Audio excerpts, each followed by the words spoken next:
So Yael, oh, hold on, let me just switch here as well. So, got it. So Yael is a UX writer and specializes in complex products, working as a UX writer in Fundbox. She's teaching UX writing at Reichman University and the Academic College of Tel Aviv Yaffa. Hello, Yael. Hello. Good to see you. Oh, look at that. And there are some obscure facts that I know about you because again you told me, and I'm very excited about that one. Birthday cakes. You have to tell us what the deal with birthday cakes. I love decorating birthday cakes, not baking and not eating them, but I love decorating them. Just like how? So, what was the most complex birthday cake you ever I developed? made a whole dinosaur scene. It was like many tiers with volcanoes that exploded. I did that, and then the birthday party was canceled. That's disappointing. I lit So what the did you do with it? volcano anyway. Took a picture, put it on Instagram, and moved on with my life. Okay, so how much time did it take for you to create? Like a really long day. Don't tell my boss. That's what I was doing that day. Okay, so and how many? I'm just curious. Just how many have you now produced in your career, birthday cakes? Probably close to 50. Yeah, and I only have 3 kids. But has anyone else noticed that kids have like 5 birthday parties a year? Right? You Am have I to be right? prepared. You know. We got to fix that. So are we expecting any birthday cake shop around the corner? A shop? Absolutely not. No, it's so much work. You can only do it out of love. There's not enough money. Not enough. I mean, you get a premium edition. No? We'll talk afterwards. We'll I feel talk. like you want like biz dev here. So. No, I'm just curious at this point. But okay, enough of me for now. Let's hear a few things about why wrong is right sometimes. That's a very fascinating title. I'm very excited about that. When breaking best practices is good for your copy. So please give a warm round of applause for Yael Ben David. Thank you, Vitali. I am a UX writer, so I'm going to make a small shift and focus on the words in the user experiences that we create. I was actually speaking earlier to a designer here lamenting that she does not have a specialized UX writer at her company, and I assume that many design and design-adjacent professionals can relate. So I'm hoping that this talk, even if it's not the main part of your job, will help you with that. Specifically, the best practices you might be trying to implement, hopefully are trying to implement, why sometimes you shouldn't. I'll introduce myself 1 minute. I'm Yael Ben David. My professional writing career was started with a first degree in journalism. I graduated from New York University, decided I did not want to be a journalist, moved to Israel. There was a lot going on. Made a real strong pivot to neurobiology. 2 degrees later, realized I did not want to be a neurobiologist. Took me a while, but I got there, and I realized that combining these unique skill sets was where I was going to continue my career. I started as a UX writer for a genetics product. We used genetics techniques in my neurobiology lab, and there was a genetics product who said, we need a writer, a real writer, who knows genetics, because we can't teach those 2 things. UX, we'll figure it out. So I got my foot in the door, fell in love, and I'm now a UX writer for complex products. I've moved on from health to fintech. I'm currently at a financial technology company, and this is the first time I'm able to announce in person that I have a book coming out, launching December 6th with a book apart called The Business of UX Writing. Thank you. That felt good. Let's make sure, before I start talking about breaking best practices, we're all on the same page about what they are. I brought 2 really simple, basic definitions from Merriam-Webster and from Wikipedia, and I want to draw your attention to 2 specific pillars of what defines a best practice. So one says it's professional procedures that are accepted as effective. Wikipedia says the same. It is a method that is generally accepted because it produces results that are superior. So keep that in mind as we go. There is consensus around best practices. As a rule, it's part of the definition. And there is consensus around the fact that we should follow them because they will give us better outcomes. Where did best practices come from? Well, first of all, common sense. We've all heard that microcopy should be clear. Duh.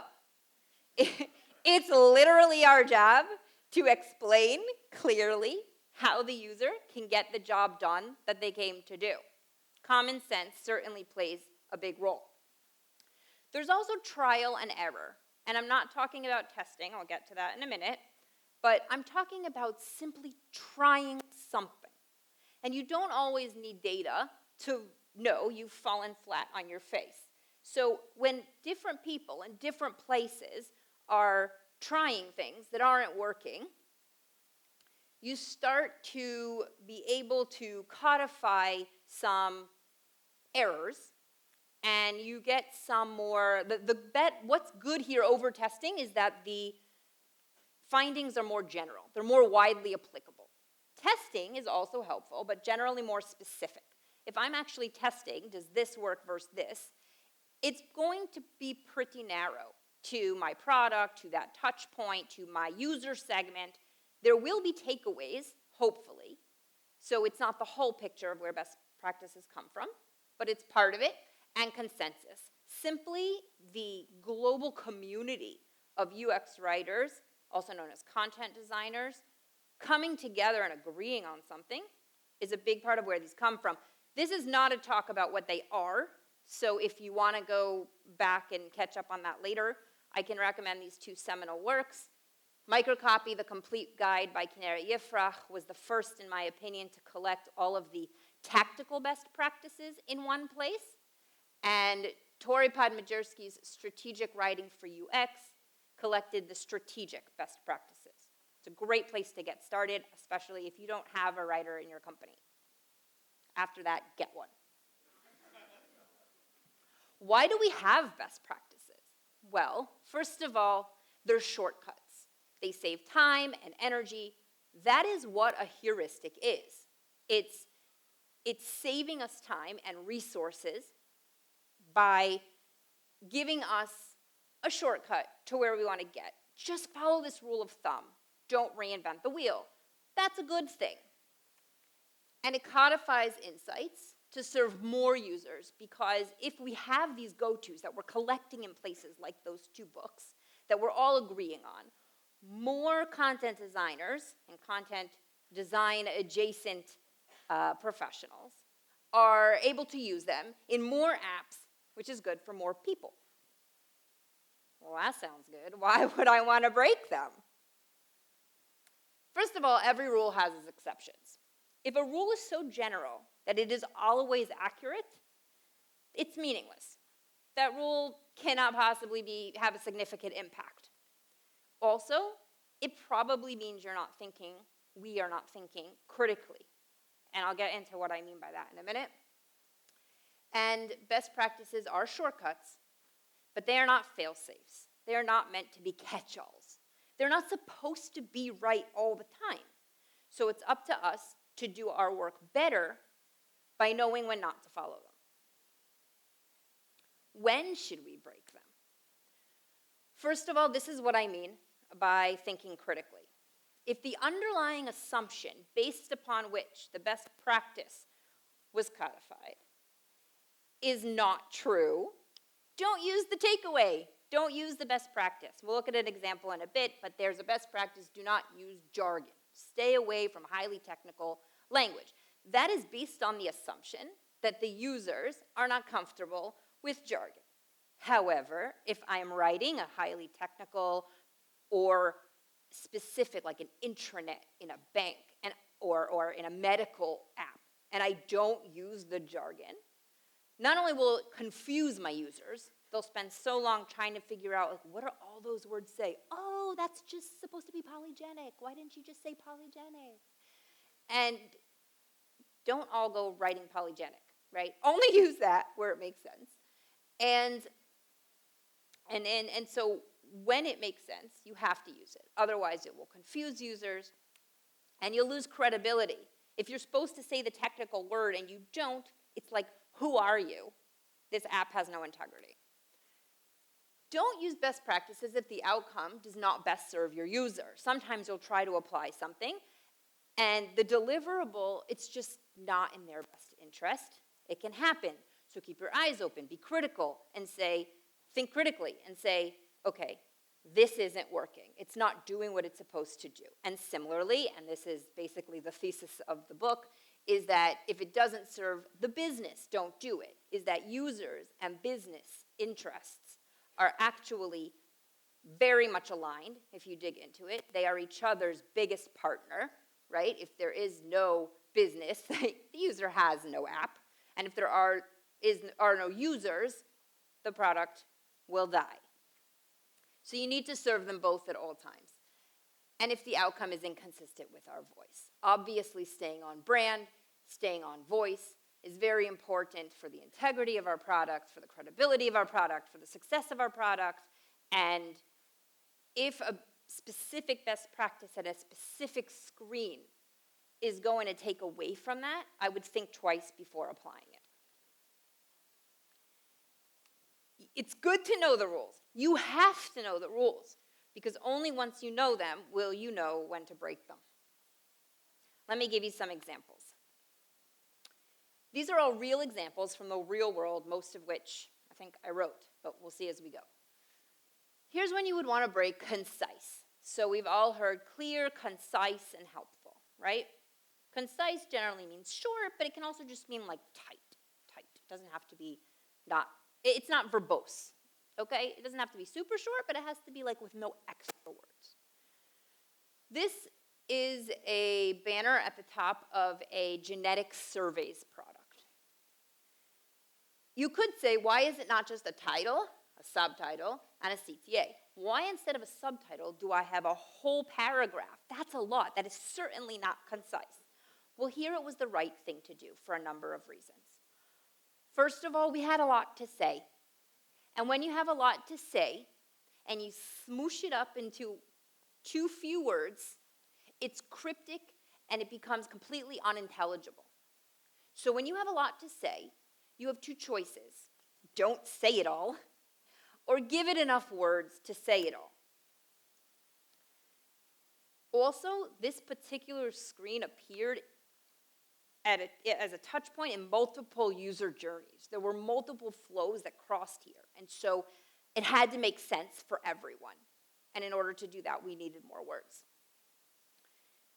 Also, there was a lot to communicate because this is very sensitive. We're asking for self-reported genetic data. And if we don't look solid, if we don't look like we know what we're talking about, nobody is going to give it to us.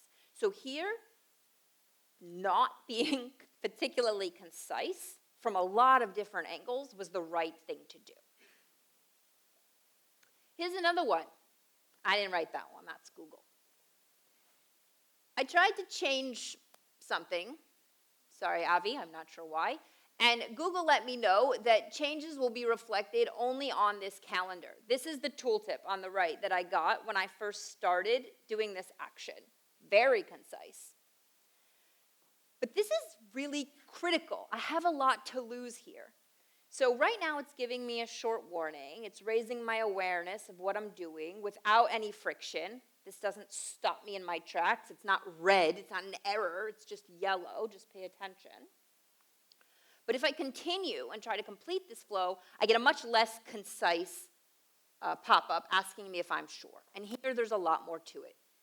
It reminds me again, I'm going to make changes that will only be reflected on my own calendar. It adds that when the organizer, Avi, changes the original event, mine will be undone, and that it is recommended that I keep a copy somewhere else.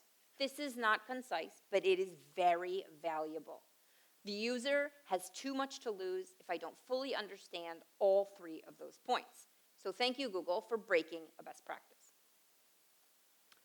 Consistency. Consistency is something you have in visual design, you have throughout the product world. It's considered really important. This is in the fintech app where I currently work, and we need to know about the business's owner. That the users here are all businesses, and we need to know about the owner of the business. So that's not a problem. You start filling out the owner's first name, the owner's last name, but there might be more than one owner, which is not a problem. They just click add another owner, in which case they'll see this exact same form a few more times. I know it's small, but I promise you it's the exact same form 2 more times. Now, we could have been consistent. Ignore the typo. I promise it didn't make it to production like this. We could have written owner, owner's first name, owner's first name, owner's first name for every owner. That would have been consistent. It also would have been a bit ambiguous. It might have been a bit difficult for the user to keep track of, wait, who information was I filling out again? Oops. However, if we had been consistent and numbered them all, most of our users, we know from the data, are sole props. They do not have multiple owners. They would never see the rest of the form. So all they would see is first owner. Be like, first of what? And it wouldn't make sense. So to make this make sense, we had to be inconsistent. It's a lot going on. Ignore it all. I will draw your attention to the bit that matters, which I've zoomed in on. Basically, somebody has taken a loan they're trying to pay back, and they've decided to repay early. They don't want to see the payment plan through to the end. This link, this clickable, tappable link, used to be repay early. Very actionable, right? We know users have come to our app to do an action, and so we should help them perform that action by giving them actionable things to do. Okay, sounds best practice-y to me. However, it was decided along the way, and I'm happy to explain the case study afterwards to whomever is interested in more depth, but it was decided that it was actually not in the user nor the business's best interest to complete this action. And so we made the CTA less actionable. And it isn't even a verb, it's repayment options. It's the same flow, but it is less actionable because in this particular case, that was the goal. And we had to break the best practice to achieve the better outcome. Don't use ampersands. Now, this best practice comes from the readability guidelines, which if you haven't heard of, I highly recommend you Google after this, not now. And please. And the readability guidelines is an evidence-based, crowdsourced wiki of best practices that are specifically meant to make digital content more readable. We don't use ampersands for a number of reasons. They're considered less accessible, less inclusive. By inclusive, for example, I would say someone who English is not their first language may not be familiar with it. There are a whole bunch of reasons we don't use ampersands. Much better to write out and A and D. Imagine if this had said Q space A and D space A. What? That would be, again, unintelligible or at least fairly cryptic. It would take way too much cognitive load to slow down and figure out what we are talking about, because Q and A, written like this in modern lexicon, has essentially become a word. It's a convention. It's recognizable. That is what the user is looking to read. So in this particular case, and this is the only exception to the ampersand best practice I personally have encountered, but it is. Okay, here's what I referenced before. I know it's really small. That's okay. Don't read it. I wrote it. I promise you don't want to read it. And this is, before we had a genetic survey, this is actually the results of genetic testing, actual genetic testing. And like I started to explain before, if we were not to use the accurate jargon here, look at all this jargon. I just picked out a few. You see here pathogenic variant, polygenic, cardiovascular, okay? That's not fun. Those are highly technical, jargony words that must be there.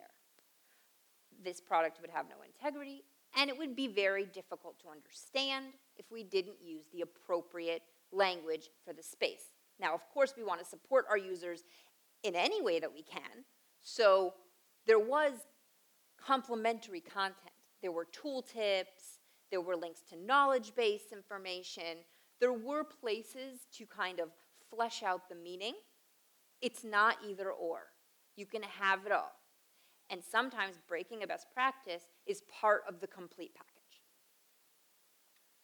Scannable. That's really important, right? Users don't read. The different talk is yes, they do, but not for today. Today's talk is why you might not want it to be scannable. Now, why do we want things to be scannable? Because in certain situations, users don't read, they're in a hurry. We want them to be able to take in the content without reading it and just keep going, But what if we don't want them to just keep going? What if we want to introduce friction to improve the experience? It's a thing. Why did I do that here? Because this person is taking a loan and they're making an important decision about the repayment plan. Do they want to repay over 12 weeks or 24 weeks? We don't want them to do this so fast that they get it wrong. This is a pretty important, pretty final action. It's at the end of a flow. The money will be transferred. They will be locked into a contract. Let's slow down and get it right. So had I been following best practices blindly, I would have written confirm. Very simple, the capital C especially, the shapes are very recognizable to the eye. That would have been really fast. Now we know for a fact from the data and from support calls and tickets that anyway we have people clicking this too fast.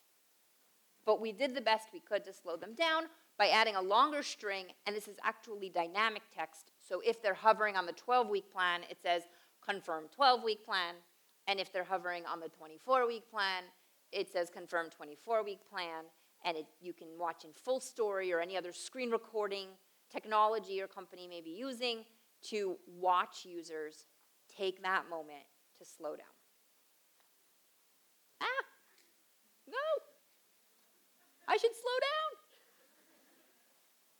The bottom line, the takeaway, I'm hoping if you leave with one thing, is that better copy doesn't mean that which more closely adheres to the rules. It doesn't have to be. It's that which more closely gets you to your goal, that which helps you to achieve what you came to do. And that may not always be in line with best practices. It's important to have them. It's important to do our own research and contribute to the body of best practices that are out there. It is all of our responsibility to do research and contribute our results for others to learn from, to be part of that conversation, and at the same time, to think critically about when they're not working and break them when it's right for our writing.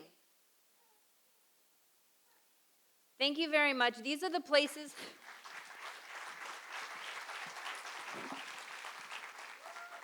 Thank you for listening. These are the places you can find me in addition to probably the coffee if you'd like to follow up.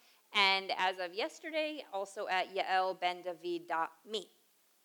Excellent. Well, thank you so much, Yael. Please join me for the conversation. But before you do, I think we need to hand over the headset. No, we don't? Is it good?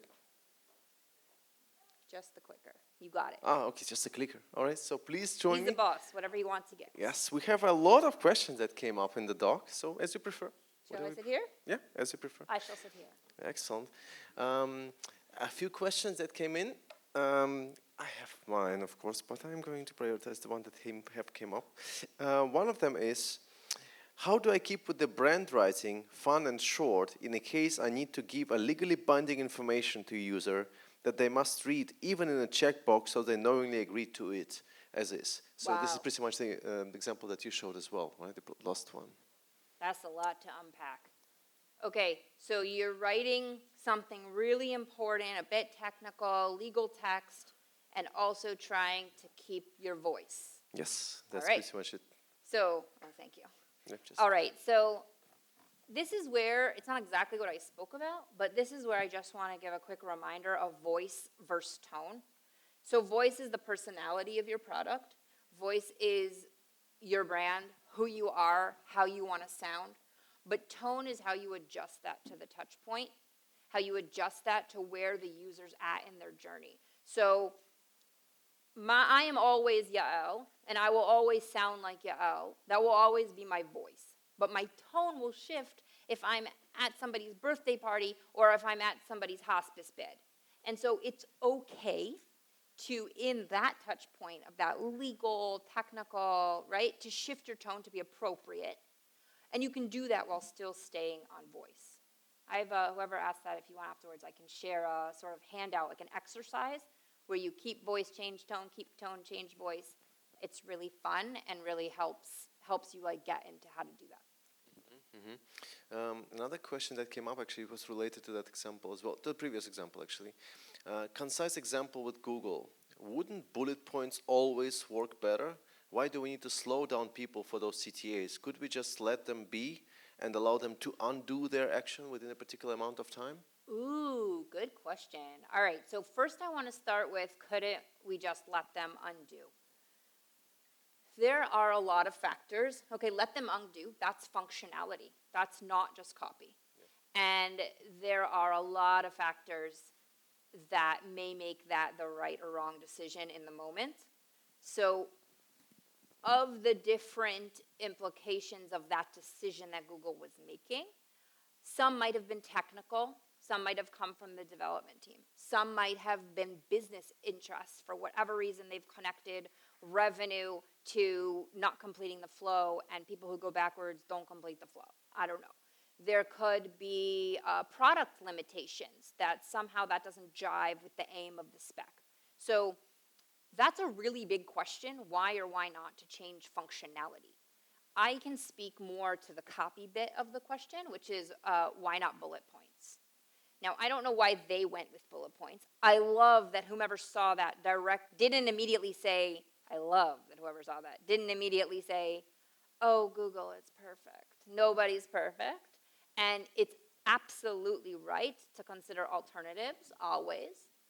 And at the end of the day, two teams may never agree about the solution. Hopefully you have the resources to then test them.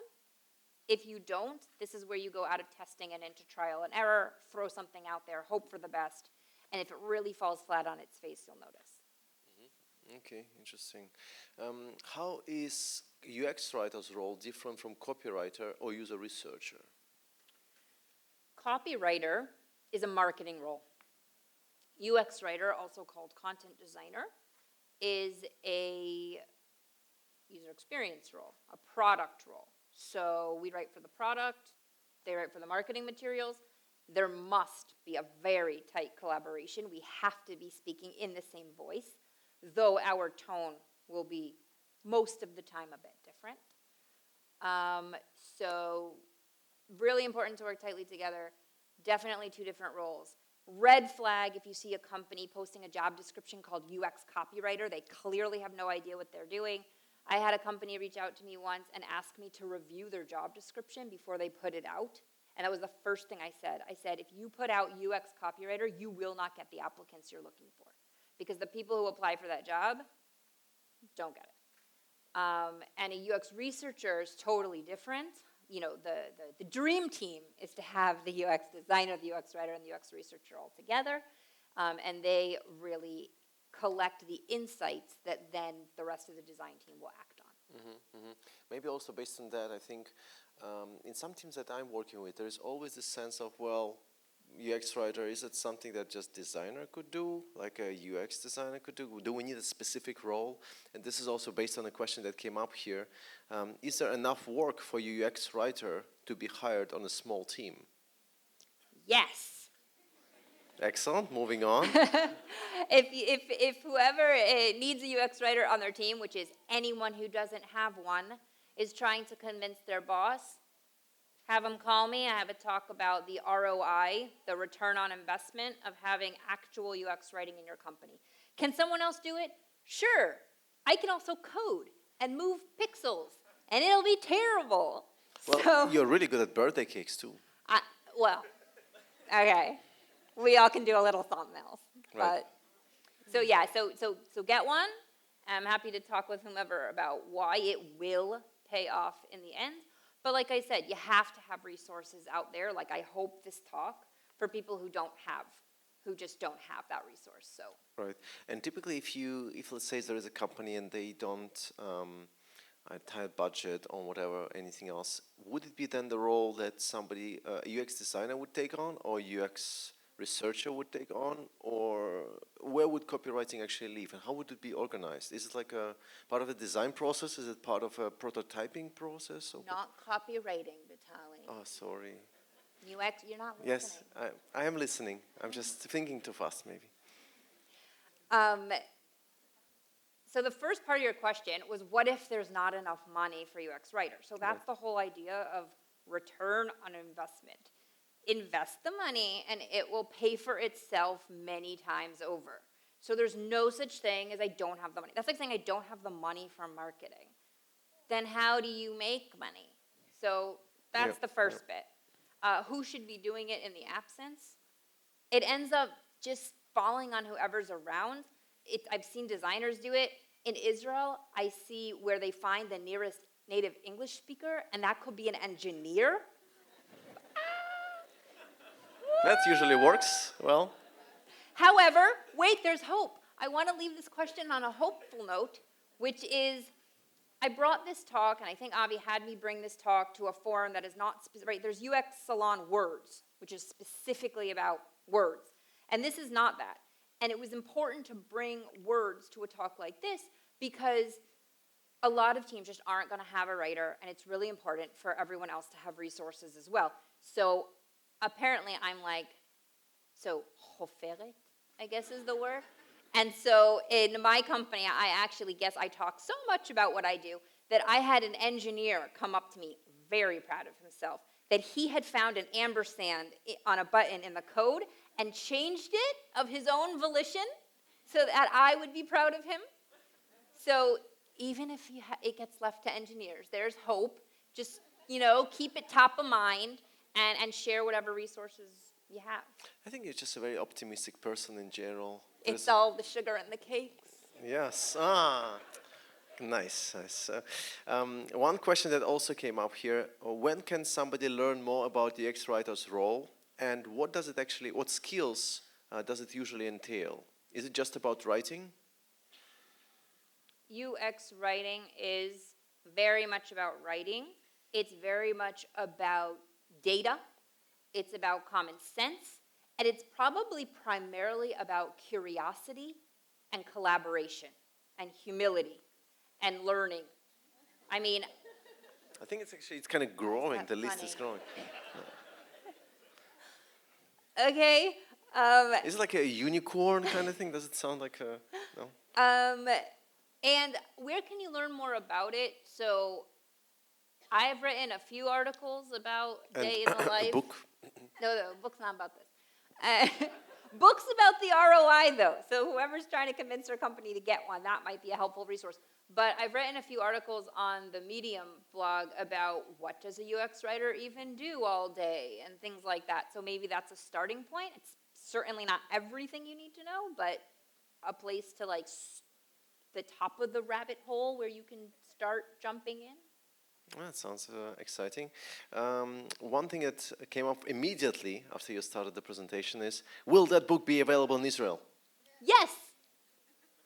Moving on to the next, it's like we have a very nice conversation going on here, I think, and I think we're almost out of time.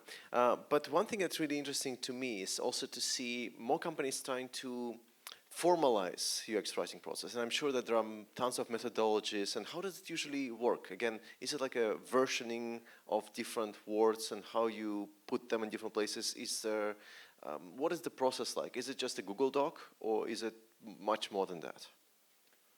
That's like a whole conference worth of question right there. Right. That's like 4 talks. So maybe we can discuss it in the break.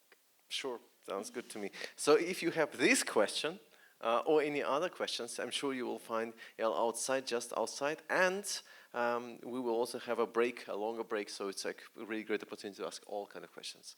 So this is mine. Thank you so much for being with us, Yael. Wonderful. I'm looking forward to more cakes from you as well. Oh, Avi.